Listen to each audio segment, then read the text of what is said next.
To start off, the grain subsector has been one of those critical sectors for the country. Of course, Uganda has already been known as the food basket for this region, the East African region. And grains is one of the areas where we have leverage over most of our competitors. For the country enjoys 2 rain seasons in a year. Now, there are certain things, however, that have not been done as yet in this sector to actually see the country produce grain competitively. We pick the mind of the East Africa Grain Council, one of the premier institutions that's trying to sanitize this particular sector and see the country get the benefits or dividends that befits it.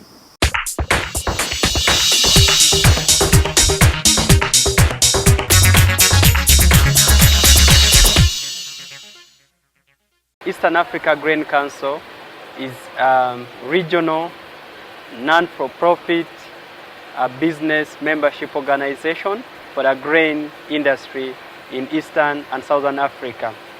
EAGC has the mandate of promoting efficient, structured, inclusive, and profitable grain business for optimal member benefit. EAGC works in 10 countries. EAGC started in Uganda in 2006, but we opened an office in Uganda in 2009. Some members are coming in because they want their capacity to be built, they want to be linked to the market, not only in Uganda, but in the entire region. So ours is you have to have a business. You have to either be a farmer that is registered, or you have to be a farmer in a farmer cooperative, because the cooperatives have a registered entity. 2, you have to be an exporter, or you have to be a miller, or you have to be a trader. All these different value chain actors have to be having registered businesses. So we also have associate members.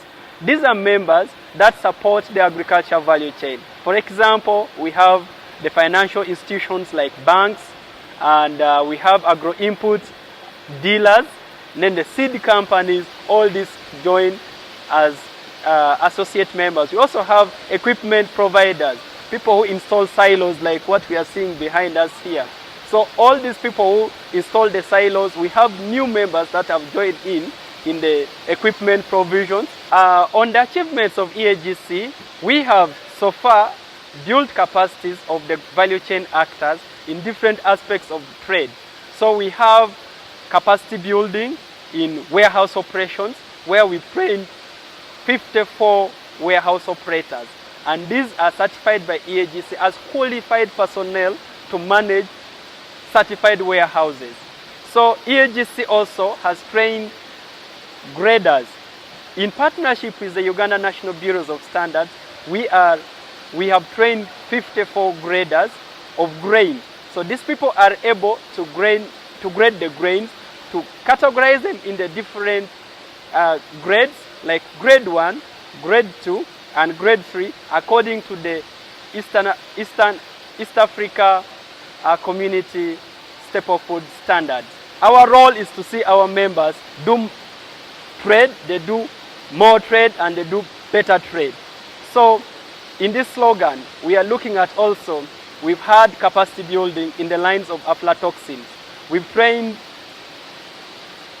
our warehouse operators, or the members we work with, those in charge of quality, on aflatoxin detection and aflatoxin control strategies.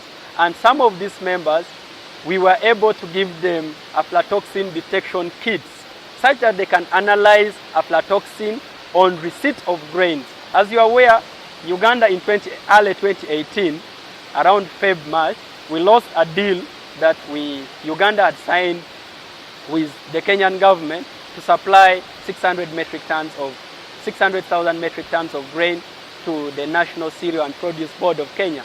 But this business didn't happen just because of the challenge of aflatoxin that I'm talking about, because much of the grains that were detected, that were tested, did not pass the test because it had more than 10 parts per billion of aflatoxin concentration. So we have that challenge, and we are working upon it to see that we improve on the quality, and we are trying to look for solutions of having aflatoxin control at the farm, at the field level, and so that it can be prevented at the post-harvest handling processes. EAGC works at the regional level to support the harmonization of the standard at the EAC level. Then we also work with the National Bureaus of Standards to domesticate these harmonized EAC standards at the country level. So as we talk now, we have 9 standards that were revised in 2017, and they were launched in 2018 in February in Uganda, on 8th of February 2018 in Uganda, and in partnership with Uganda National Bureau of Standards, we were in position to create awareness about these standards to the entire grain fraternity. So for the smallholder farmers who has small quantities of grain ranging from 0.5 metric tons to maybe 2 metric tons, for you to access a better market or sustainable market, then you need to be in groups, so that when you are in a farmer group, you can be able to aggregate volumes and have better negotiation for better pricing, and then you are in position to access capacity building so that you can improve your processes and get quality grains, and in the end you get profit for your business.